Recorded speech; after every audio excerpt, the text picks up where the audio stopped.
So ngayong gabi guys, naisipan nga pala namin mamaanan itong mga isdang kitang at mga managat dahil nga guys napakalino ng tubig dito. At swerte guys tayo ngayong gabi kasi malalaki yung nahuli namin kaya hindi na rin guys namin pinatagal yan at niluto na nga pala guys namin ng paksiw sa suka. At may dala rin nga pala guys kami ditong tutong na kanin kaya samahan nyo na rin kaming pumood trip. So what's up guys? What's up? Mahanap-adaan lang. So ngayong araw nga guys, ang adventure naman natin ay mag-spear fishing. Ay mali pala guys, gabi pala ngayon. So bali nga guys, bago natin simulan itong pamamana natin ng isda, ay magagawa nga pala guys tayo dito ng balsa na gawa sa puno ng saging. Dahil nga guys, Boy Scout tayo at lagi tayong handa. Kahit wala guys yung bangka natin si Mimo, ay gagawa tayo dito. Kaya nga eto guys, so kung makikita nyo, pinagdikit-dikit namin dyan yung mga katawan ng saging. At grabe guys, effective talaga at hindi talaga kami nalulubog. Sana nga lang guys, mamaya pagdating namin doon sa gitna, hindi tayo mataob kasi paniguradong mababasa yung mga gamit at mga cellphone natin dito. Titiisan lang guys natin yung konting lamig kasi talagang napakalamig dito sa pinuntahan namin. At makikita nyo guys, oh grabe, effective talaga guys yung ginawa nating balsa dito ng puno ng saging. Talagang hindi guys kami lumulubog.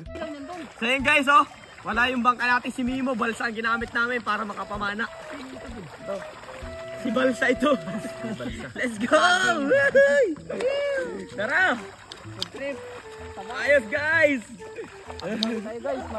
Iba talaga guys pag pinag Boy Scout kayo ng mga nanay nyo, pag elementary kayo, talagang napakarami yung magagawang paraan. Kaya nga pala guys, hindi natin gamit dito yung bangka nating si Mimo kasi nga pala guys, nasa kabilang barangay nga pala kami at hindi natin nadala dito yung bangka natin kasi medyo malayo ito. Kasama rin nga pala guys natin ngayong araw si Nakabilas at sila nga pala guys ang mamamana dyan sa ilalim. Kasama nila yung isang tropa natin na si Romel. Dalawang pana nga lang pala guys ng isda yung dala namin kaya dalawa lang tao nga kayang manisi dito sa ilalim at dalawa rin guys yung flashlight namin na pang underwater. Kaya guys, ang mangyayari nito ay salita na lang. At maya-maya nga lang guys, grabe, nakahuli agad dito si Nakabilas at si paring Romel, yung tropa natin ng isdang kitang. Ayan guys, so kitang-kita nyo, napakalalaking mga isdang kitang yung napanak kaagad nila. Napakasarap pa naman guys, ipaksiw nitong ganitong isda. Talagang napakalaman at medyo malinamnam yung lasa niya. Dahil malagat niya sa ilalim. Nasa ilalim.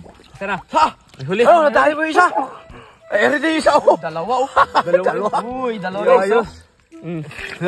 Managa. Boy na boy pa guys oh. Nagalaw pa rin isa oh. Oh, parang patay na yan. Boy pa yan. Shit Troy oh. Oo, boy nga no. Pag-asawa yata yan. Dali. Tanggalin natin guys. Dito naman guys sa pangalawang isda na nahuli nila, yung tawag nga pala guys dito managat, na kung sa English guys ay kung tawagin na snapper.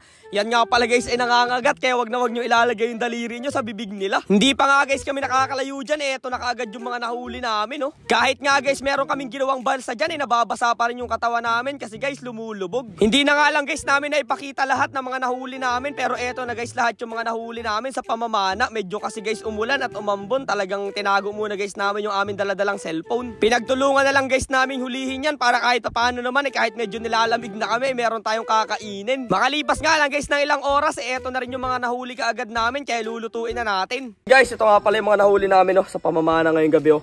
Mga kitang, managat at ayan oh. Iba't ibang klase ng isda guys, ayan oh. So ayan, lulutuin namin guys to, paksiw. Dahil nga guys na naisip namin na baka bigla na naman guys bumuhos yung malakas na ulan, dito na rin guys namin naisip magluto sa may kubo sa gitna ng palaisdaan. Para guys in case na umulan meron tayong masisilungan. Pagkarating na nga guys namin dito sa paglulutuan namin syempre agad ko na rin nilinisan dito yung mga isda at sinalansan ko guys dito sa lalagyan natin na paglulutuan. Grabe guys, napakasarap nito mamaya pag niluto at naisip na nga lang pala guys namin luto dito, ipapaksiw na lang guys namin to. At habang nagluluto nga guys ako dito, syempre tuwan-tuwa na dyan yung mga kaibigan natin at natatakam na rin sila dito sa niluluto kong pang-ulam. Kasi guys, itsura pa lang nakakatakam na.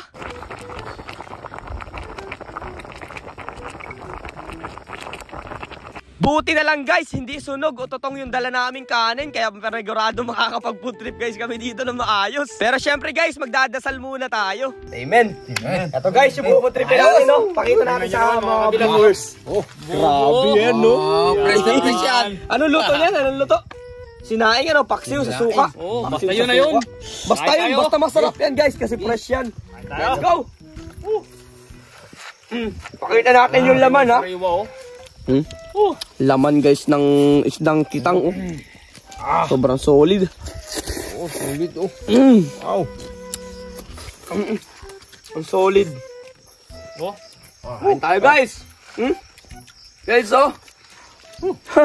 Taba. Taba oh.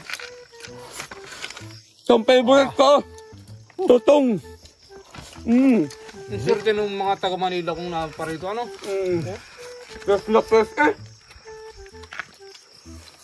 Time check nga pala guys tayo habang kumakain kami. Bali nga guys mag-aalas 12 na ito ng gabi at medyo nagugutom na rin kami at nilalamig dyan. Kaya maraming salamat sa lahat na sumusuporta at nanonood. Kita-kits na lang guys ulit tayo bukas.